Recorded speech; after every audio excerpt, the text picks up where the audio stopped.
Hello everyone. आज का जो सीरीज़ है क्लास 10th के सीबीएसई बोर्ड के बच्चों के लिए है, जो कि बोर्ड में अपीयर होने जा रहे हैं। और मैंने देखा है कि बहुत सारे स्टूडेंट्स बहुत पैनिक होते हैं इस समय कि कौन से चैप्टर तैयार करें कि ज़्यादा से ज़्यादा मार्क्स पाएँ। तो बिल्कुल इजी चैप्टर्स हैं कुछ, अगर देखा जाए तो जैसे अरिथमेटिक प्रोग्रेशन हुआ, कोऑर्डिनेट ज्योमेट्री हुआ, वॉल्यूम सरफेस एरिया। बस कॉन्सेप्ट को समझना है। कॉन्सेप्ट को अगर समझ गए तो सारे क्वेश्चन बहुत आसानी से हो जाएंगे। और हम देखेंगे कैसे 25 या 30 मिनट में मैं उसको पूरे चैप्टर को समराइज़ कर दूंगा और बहुत ही बेहतरीन तरीके से बताऊंगा ताकि आपको कोई भी क्वेश्चन नहीं छूटेगा। So let's get started. देखिए, आज जो हम पढ़ने वाले हैं अरिथमेटिक प्रोग्रेशन पढ़ने वाले हैं। क्या पढ़ने वाले हैं? Arithmetic progression. तो अरिथमेटिक प्रोग्रेशन क्या होता है? जैसे नंबर्स की सीरीज अगर माने रहते हैं, जैसे 6 है, 7 है, 8 है, 9 है, 10 है, 12 है, 13 है। तो ये देखिए रैंडम, इन दोनों के बीच का डिफरेंस क्या है? 1 है। इन दोनों का डिफरेंस क्या है? बीच का 1 है। इन दोनों का 1 है, ये 1 है, ये यहाँ पे 2, ठीक है ना? तो ये रैंडम सीरीज है, ये अरिथमेटिक प्रोग्रेशन में नहीं। अगर मान लीजिए कोई ऐसा सीरीज हो, जैसे मान लीजिए यहाँ पे 2 है, 4 है, 6 है, 8 है, 10 है, 12 है, 14 है, 16 है एंड सो ऑन। तो अगर ध्यान से देखें तो ये जो फर्स्ट टर्म है और सेकंड टर्म है, ठीक है, ये थर्ड टर्म है, ये फोर्थ टर्म है, ये 5 टर्म है, 6 है, 7 है, 8 है। तो अगर इसमें देखें सेकंड टर्म और फर्स्ट टर्म के बीच का डिफरेंस क्या है? 4 माइनस 2 दैट इज 2 है। इन दोनों के बीच का डिफरेंस 2 है। इन दोनों के बीच का डिफरेंस 2 है। इन दोनों के बीच का डिफरेंस क्या है? 2 है। इन दोनों के बीच का डिफरेंस 2 है। मीन्स ऐसी सीरीज को क्या कहेंगे? अरिथमेटिक प्रोग्रेशन कहेंगे। मीन्स ऐसी सीरीज जिसमें प्रत्येक अगला एलिमेंट पिछले से एक कांस्टेंट डिस्टेंस पे हो। जैसे अगर मान लीजिए 3 है, 9 है, 15 है, 21 है, 27 है, 33 है एंड सो ऑन। इसमें देखिए इन दोनों के बीच का डिफरेंस कितना है? 6 है। इन दोनों के बीच का डिफरेंस 6 है। इन दोनों के बीच का डिफरेंस कितना है? 6 है। इन दोनों के बीच का डिफरेंस कितना है? 6 है। इन दोनों के बीच का डिफरेंस क्या है? 6 है, ठीक है। इसी तरफ फिर एक और ले लीजिए, मान लीजिए यहाँ पे है 27 है। ये घटते क्रम में भी हो सकता है, पीछे भी आ सकता है। 27 है, मान लीजिए 25 है, फिर उसके बाद है 23 है, फिर 21 है, फिर है आपका 19 है, फिर 17 है एंड और इस तरह से चलता है। तो इन दोनों के बीच का डिफरेंस अगर देखेंगे तो 25 में से 27 हटाएंगे तो -2 आ जाएगा। इसी तरह इन दोनों के बीच का डिफरेंस -2 है, इन दोनों के बीच का डिफरेंस -2 है, इन दोनों के बीच का डिफरेंस -2 है, इन दोनों के बीच का डिफरेंस -2 है। मीन्स ऐसा सीरीज जिसमें प्रत्येक अगला एलिमेंट पिछले वाले से एक कांस्टेंट दूरी पे हो, उसको क्या कहते हैं? अरिथमेटिक प्रोग्रेशन या फिर ईपी कहते हैं, ठीक। अगर मान लीजिए ये यही सीरीज ले लेते हैं, इसको 3 है, मान लीजिए कोई दूसरा बना है, 3, 5 है, 7 है, 9 है, 11 है, 13 है एंड सो ऑन। तो ये जो होता है इसको क्या कहते हैं? First term. फर्स्ट टर्म को ए से रिप्रेजेंट करते हैं। और इन दोनों के प्रत्येक का जो डिफरेंस है, मतलब अगर इसको A1 माने, इसको A2 माने, इसको A3 माने, A4 माने, इसको A5 माने, इसको A6 माने, तो हम पाएंगे जो D इसका जो कॉमन डिफरेंस है, कॉमन डिफरेंस कर तो क्या हो जाएगा? यहाँ पे देखिए A2 माइनस A1 बता दें इसको, 5 में से 3 घटेगा तो 2 हो जाएगा। फिर A3 में से A2 हटा दीजिए तो ये हो जाएगा 7 माइनस 5 दैट इज 2, ठीक है। फिर A4 में से A3 हटा दीजिए तो ये हो जाएगा आपका 9 माइनस 7 दैट इज 2। इसी तरह से देखेंगे तो ये जो कॉमन डिफरेंस है वो क्या है? सब में सेम। तो ये सीरीज क्या कहलाएगी? अरिथमेटिक प्रोग्रेशन में कहलाएगी, ठीक है।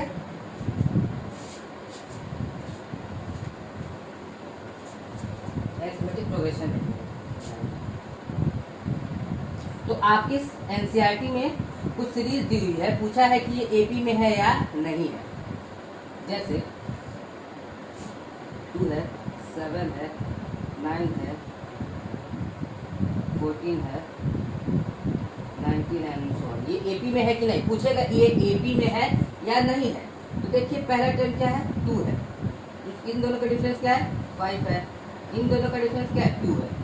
तो जब यहाँ पे 5 डिफरेंस हुआ, कॉमन डिफरेंस यहाँ पे 5 है और यहाँ पे 2 है, तो ये एपी में नहीं है, एपी में नहीं है। ठीक, फिर पूछ देगा ये बताइए कि -1, -3, -5, -7 ये क्या एपी में है, -9 दिखाई। देख लीजिए यहाँ पे कॉमन डिफरेंस देख लीजिए, कॉमन डिफरेंस कैसे देखेंगे, -3 minus of -1 that is -3 + 1 that is -2 means.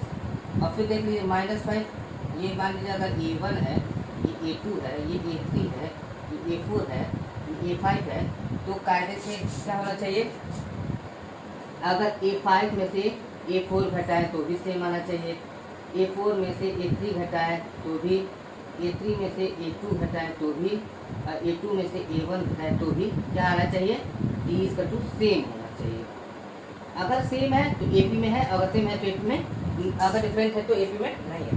यहाँ से निकालें -5 और -1 क्या हो जाएगा, -5 minus plus -3 plus -5 + 3 that is -2 and so on. फिर यहाँ पे देखिए -7 माइनस ऑफ -5 ये हो जाएगा -7 + 5 दैट इज -2।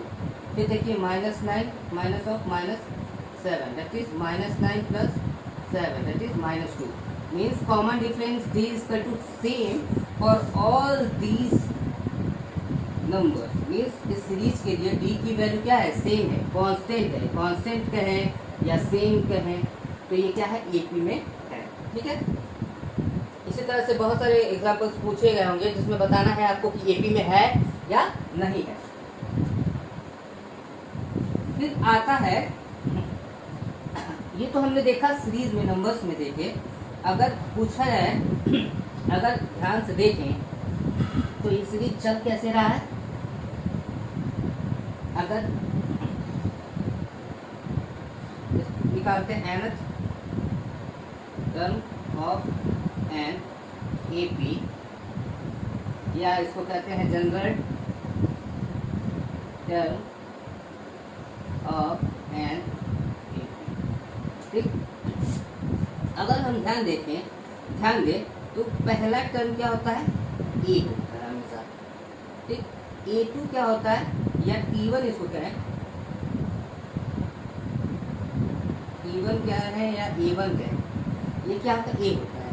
T2 या टर्म 2 कहें या A2 कहें, ये क्या होता है, A + एक D होता है, जुड़ा होता है। T3 कहें तो ये क्या होता है, A3 में टर्म 3 या फिर तीसरा टर्म, इसको कहते हैं A + 2D होता है। एक D और जुड़ जाएगा क्योंकि प्रत्येक अगला टर्म एक D से डिफर करेगा ना, D से डिफर करेगा क्योंकि AP में है। तो E4 अगर रखें तो A4 ये हो जाएगा आपका A + 3। ठीक है, अब देखिए इसी तरह अगर हम nth टर्म निकालें Tn या इसको An कहें तो ये क्या होगा, देखिए यहाँ पे 1 है तो इसको क्या लिख सकते हैं, +0D लिख सकते हैं ना, अरे भाई ये है तो ये +0D लिख सकते हैं। तो 1 है तो यहाँ पे 0 है यानी एक कम है, 2 है तो एक कम D है मतलब 1D है, 1D है, यहाँ पे 2 है तो 1D है, या D नहीं लिखे कोई दिक्कत नहीं। यहाँ पे 3 है तो 2D है, यहाँ पे या 4 है तो यहाँ पे 3D है। तो जब n हो जाएगा तो क्या A + n - 1 × D, ये क्या है, general equation of arithmetic progression. Arithmetic progression का जनरल इक्वेशन है, या इसको कहेंगे nth टर्म निकालने वाला फार्मूला है। तो अगर कोई AP ऐसा रहे, मान लीजिए उसमें दे दिए कि 2 4 6 8, इसका 102nd टर्म, 102वां टर्म क्या होगा। अब वो तो हम 102 बार तो D जोड़ेंगे नहीं, तो ये सीधे हम क्या लगाएंगे, फार्मूला लगाएंगे। क्या फार्मूला लगाएंगे, पहला टर्म क्या है, A = है 2, कॉमन डिफरेंस क्या है, D क्या है, निकाल लीजिए। 4 में से 2 घटाएंगे तो क्या है 2, तो क्या निकालना है हमको, 102वां टर्म यानी कि T102। तो क्या होता है A + n - 1 × D होता है।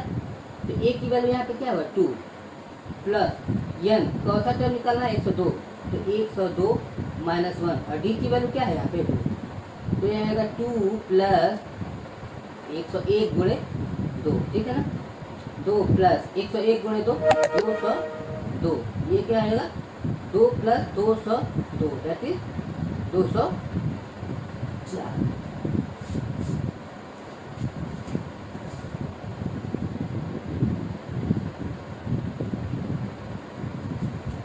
204 हो जाएंगे, ठीक है। ऐसे इसको निकालिए। फिर मान लीजिए कहते हैं इसका 100 टर्म निकालिए, 100 टर्म निकालिए, तो टी क्या हो जाएगा 100 हो जाएगा। ये क्या हो जाएगा A plus N minus 1 into D निकाल दीजिए इसके लिए भी, तो क्या हो जाएगा ए की वैल्यू क्या है यहाँ पे 2 है, प्लस 100 माइनस 1 इंटू डी की वैल्यू क्या है 2, तो क्या है 2 प्लस 99 इंटू 2 कर दीजिए,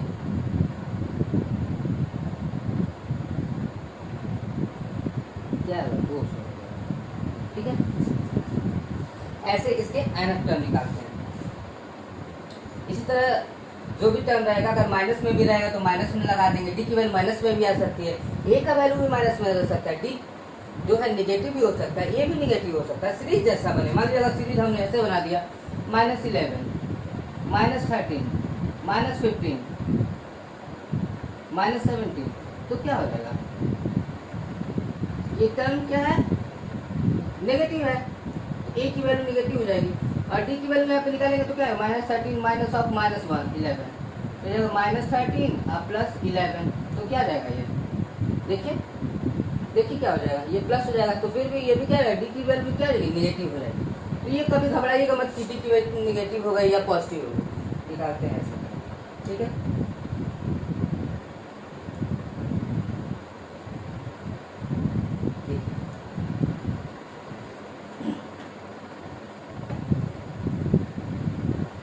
फिर एक टर्म आता है, इसमें निकालते हैं sum of nth term of N A P.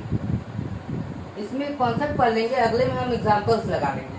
जैसे क्या होता है, मान लीजिए हमने कहा ए पी है 2 है 4 है 6 है 8 है 10 है 12 है 14 है अप टू मान लीजिए कोई 200, इसका निकालिए कि सम क्या होगा, सम इसका क्या होगा, या कह दिया जाए अब टू 100 यहाँ तक का 102 टर्म तक का इसका सम क्या होगा, तो n की वैल्यू क्या आ जाएगी 102।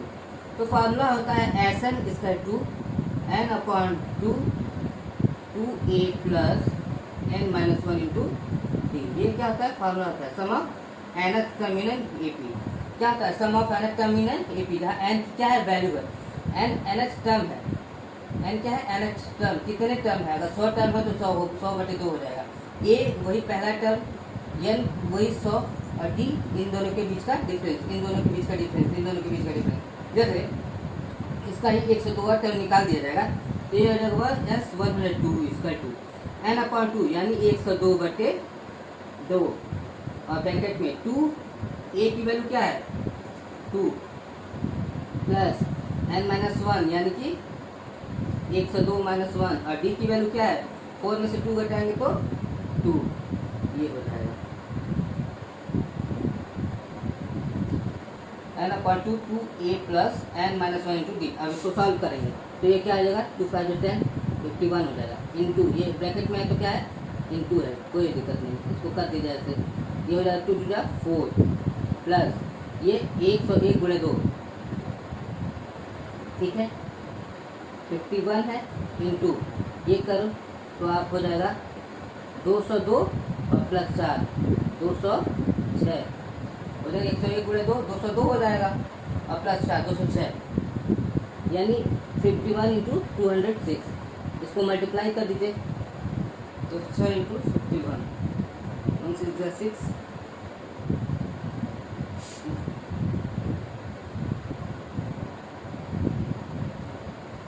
अच्छा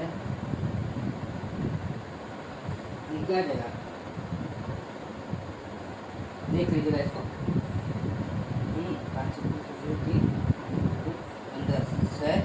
5 यानी ये क्या रहेगा, सम ऑफ 102 टर्म। तो बस एपी में इसी फॉर्मूले पे चलता है और जितने भी पैटर्न्स को देखने हैं समझ जाएंगे। अगर मान लीजिए अगर देता है, अगर इसका लास्ट टर्म दे देता है, हमारे 2 है, 4 है, 6 है, अब तो यहाँ पे देते हैं 102, तो इसका सम करने को कहेगा तो इसमें सबसे पहले क्या करेंगे, नम n की वैल्यू क्या होगी ये निकालेंगे। तो n की वैल्यू कैसे निकालेंगे, मान लेते हैं tn टर्म, ये ना तो टर्म क्या है 102 हो जाएगा। मान लेते हैं tn इसका तो क्या है 102 है टर्म, ठीक है। a की वैल्यू क्या है यहाँ पे 2 और d की वैल्यू क्या है, 4 में से 2 हटा दीजिए, 4 में से 2 हटा दीजिए, चाहे 6 में से 4 हटाएंगे तो ये क्या है 2 हो जाएगा। तो n की वैल्यू निकालिए, tn की फार्मूला लगाइए, tn is to a plus n minus 1 into d होता है, हम जानते हैं। tn क्या है 102 बराबर a की वैल्यू क्या है 2 plus n minus 1 into D की वैल्यू क्या है 2। अब इस 2 को इधर घटा दीजिए तो 102 में से 2 घट जाएगा, ये क्या हो जाएगा n माइनस 1 इंटू 2, तो ये हो जाएगा 100 हो जाएगा ना। और ये क्या हो जाएगा n माइनस 1 इंटू 2, यहाँ पे मल्टीप्लिकेशन में है, इधर आएगा तो क्या होगा डिवीजन हो जाएगा। तो 100/2 बराबर n माइनस 1, तो ये हो जाएगा 50 बराबर n माइनस 1। तो n का मान क्या हो जाएगा 50 प्लस 1 दैट इज 51। यानी अब क्या करेंगे, n की वैल्यू 51 हो गई, अब क्या करेंगे, इसको मिटा देते हैं। n की वैल्यू 51 हो गई, अब क्या करेंगे, यस 51 निकालेंगे। तो यस 51 निकालना है, क्या होगा, तो हम जानते हैं यस इसका to n/2 into 2a plus n minus 1 into d होता है, हम जानते हैं। अब यहाँ पे n की वैल्यू क्या है 51/2 और 2 a की वैल्यू क्या है, यहाँ पे a की वैल्यू 2 है, अब प्लस n की वैल्यू क्या है 51 माइनस 1, डी की वैल्यू क्या है 2, तो ये 51/2 गुणे ये क्या हो जाएगा देखिए 4 प्लस ये हो जाएगा 50 गुणे 2, ठीक है। ये हो जाएगा आपका 51/2 गुणे 100, ये 50 गुणे 100 और 4 104, इससे कटेगा 5 बार में 2, यानी 51 गुणे 52, ये क्या होगा इसका आंसर होगा। यानी इसका आंसर क्या होगा 51 इंटू 52 दैट इज 2 2 बच्चे 10, 5 1 5 5 बच्चे 25, ये हो जाएगा 2 5 5 1 6 और ये 2, क्या हो जाएगा इसका 2652। इसका मीन्स अगर हमको n नंबर ऑफ टर्म बताए कि 50वें टर्म तक ऐड करना है या फिर 102वें टर्म तक या 500वें टर्म तक, तो हम n की वैल्यू उसी के अकॉर्डिंग कर लेते हैं। और अगर सीरीज दे देता है तो उसमें n की वैल्यू निकालते हैं। जैसे पहला टर्म दिया रहेगा तो वो a हो जाएगा और दूसरा टर्म दिया रहेगा तो डिफरेंस d निकाल लेंगे और nth टर्म मान लेंगे, लास्ट वाले को nth टर्म मान लेंगे। तो nth टर्म वाला फार्मूला लगाएंगे tn is to a plus n minus 1 into d. अब वहाँ से n की वैल्यू निकालेंगे। तो जब n की वैल्यू निकाल लेंगे तो हमारे पास Sn का फार्मूला क्या है n/2 plus n/2 into bracket में 2a plus n minus 1 into D. तो उसको निकाल देंगे। एक और फार्मूला होता है sum of nth term, Sn होता है n/2 a प्लस n, जहाँ a क्या है फर्स्ट टर्म है और l की वैल्यू क्या है लास्ट टर्म, l क्या है लास्ट टर्म। तो n अगर हमको यहाँ पे पता चल गया, n की वैल्यू अगर यहाँ पे 51 पता चल गई थी, तो अगर किसी को देखें n की वैल्यु पता चल गई थी हमको, अगर n की वैल्यू 51 थी तो s कितना निकालना है, s 51 निकालना है। तो ये क्या हो जाएगा n/2 into a plus l। तो n की वैल्यू 51 था बटे 2, a की वैल्यू कितनी थी 2 और प्लस l की वैल्यू लास्ट टर्म क्या है, ये क्या है l है 102। तो अगर 51 से 2 गुणे 102 104, तो 2 5 10 2 4, तो ये भी क्या हुआ 51 गुणे 52 हुआ, ये भी आएगा क्या 2652। मीन्स अगर पहला टर्म और अंतिम टर्म दिया रहे तो उसका फार्मूला क्या है, n/2a प्लस n। और अगर n नंबर ऑफ टर्म्स दिए रहे या फिर टर्म्स निकाल के हमको ऐड करना रहेगा तो इस फार्मूले पे करेंगे। इस पे करेंगे Sn = 2a plus n/2 into 2a plus n-1 into d पे करेंगे। इसी पैटर्न पे आपका पूरा चैप्टर लग जाएगा। बहुत इजी है और इसमें आप ज़रूर अच्छा स्कोर करेंगे। Thank you so much. और अगर आपने प्लीज़ अगर सब्सक्राइब नहीं किया है तो प्लीज़ सब्सक्राइब कर दीजिए, लाइक कीजिए, कमेंट कीजिए और बताइए कि आपके वीडियो मुझे आपके समझ में आते हैं कि नहीं मेरे video. Thank you so much.